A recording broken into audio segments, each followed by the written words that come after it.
கர்நாடகாவில் வந்து மிகவும் அதாவது அரசாங்கமே கஷ்டத்தில் இருக்குது.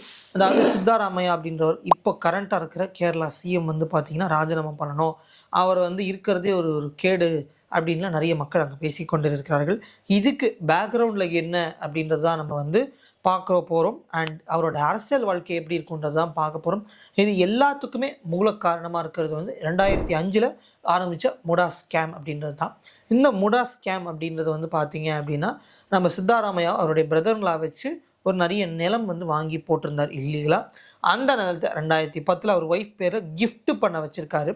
கிஃப்ட் பண்ணதை வந்து பார்த்தீங்கன்னா இப்போது அந்த மைசூர் டிபார்ட்மெண்ட்லேருந்து வந்து சொல்லியிருக்காங்க 50% வச்சுக்கிறாங்க. இப்போது சிட்டிக்குள்ளே இருக்கிற ப்ரைம் ஏரியாவை உங்களுக்கு இப்போ நீங்கள் வச்சுருக்கிற நிலத்தை விட 10 மடங்கு விலை அதிகம், அதை வந்து நாங்கள் உங்களுக்கு எழுதி கொடுக்குறோம், இந்த இடத்த எடுத்து கொடுத்துருங்க, எங்களுக்கு கொடுத்துருங்கன்ற மாதிரி சொல்லி அந்த ரெக்கார்ட்ஸ் வெளியில் வந்திருக்கு.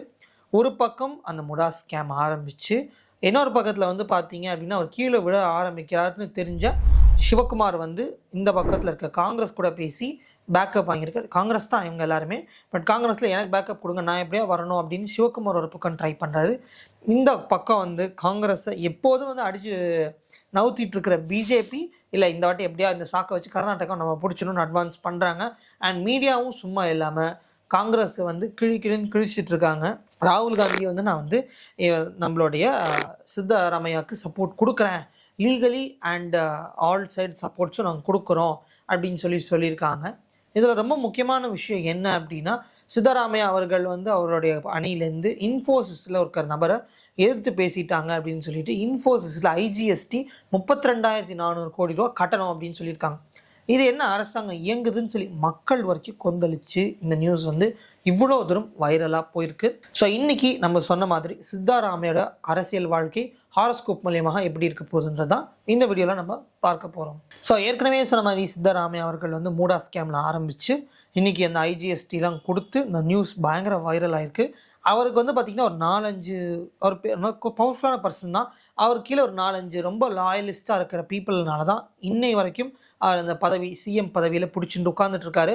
அவருடைய ஹாரோஸ்கோப் அண்ட் அவர் பேசுகிற விஷயங்கள் வச்சு பார்க்கும்போது அவருக்கு இந்த இந்த இந்த கரண்ட் எலெக்ஷனில் அவர் வந்து கரண்ட் 5 வருடத்தில் அவருக்கு வந்து பார்த்திங்கன்னா எப்படியாவது இந்த பதவியை தக்க வைத்து கொள்ள வேண்டும். அண்ட் பேராசை என்னென்னா அவருக்கு அடுத்த 5 வருஷமும் எப்படியாவது ஜெயிச்சிடணும்னு சொல்லிட்டு கன்னடிகாக்களை வந்து நான் சப்போர்ட் பண்ணுறேன், கன்னட மொழியை வந்து உயர்த்த போகிறேன் அப்படின்னு சொல்லிட்டு இப்போ புதுசாக ஆரம்பிச்சிருக்காரு. இது அவருக்கு தான் புதுசு தவிர நமக்கு புதுசு கிடையாது. எங்கேயோ கேட்ட மாதிரி இருக்கும். எங்கே அப்படின்னா நம்ம டிஎம்கே கட்சி நம்ம சீமானவர்கள் வந்து தமிழன் வந்து வாழ்க, தமிழை உயர்த்த போகிறோம், தமிழனை வந்து உலகமெங்கும் வந்து பெருசாக கொண்டு போகிறோன்னா சொல்லியிருந்தாங்க. எங்கள் சாட் ஜிபிடி கேட்குறோம், என்னென்னமோ ஏஐ கேட்குறோம். அண்ட் அதே மாதிரி தமிழ் ஜிபிடி எங்கே இருக்குது, தமிழ் சம்மந்தப்பட்ட முன்னேற்றம் எங்கே இருக்குது. இப்போ நீங்கள் ஸ்கூலுக்கு போகிற ஒரு குழந்தைய கூப்பிட்டு முதலமைச்சர்னா என்னங்கன்னு கேட்டிங்கனாலே தெரிய மாட்டேங்க. இதை நம்ம நீயா நானா போன்ற நிறைய ஷோக்களை வந்து அவங்களே தமிழை போட்டு கிழிக்கிறாங்க.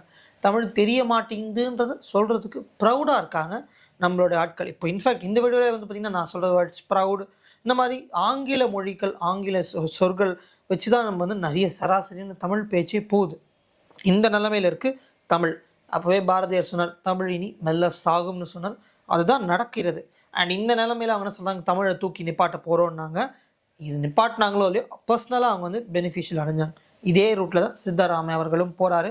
மக்கள் இப்போ வந்து பார்த்திங்கன்னா தமிழை வந்து அவங்க எடுத்துக்க ரெடியாக இல்லை. அதே மாதிரி கர்நாடகாவில் இருக்கிற கன்னடிகாஸோ ஜென்ரல் மக்கள் வந்து கன்னடத்துக்குலாம் அவங்க மேலே இன்ட்ரெஸ்ட் இல்லை. அண்ட் அதே மாதிரி அது ஒரு இவ்வளோ தூரம் வந்து எப்படி தமிழை கொண்டு வந்தாங்களோ அதே மாதிரி இவர் ரூட்டில் போகிறது கண்டிப்பாக சித்தாராமையா அவர்களுக்கு ஒர்க் அவுட் ஆகாது. அவருக்கு இவருடைய அதாவது பொலிட்டிக்கல் கரியர் வந்து மூடுவதற்கு சீக்கிரமாக ஆரம்பித்து விடும். அவர் பொலிட்டிக்கல் கரியர் அவர் நினச்ச மாதிரி ரொம்ப சூப்பர்பாகலாம் கன்னடா ரிவைவல் அப்படின்னு சொல்லிட்டு அவர் எடுத்து வச்சிருக்கிறது எல்லாமே முன்னாடி போகாது.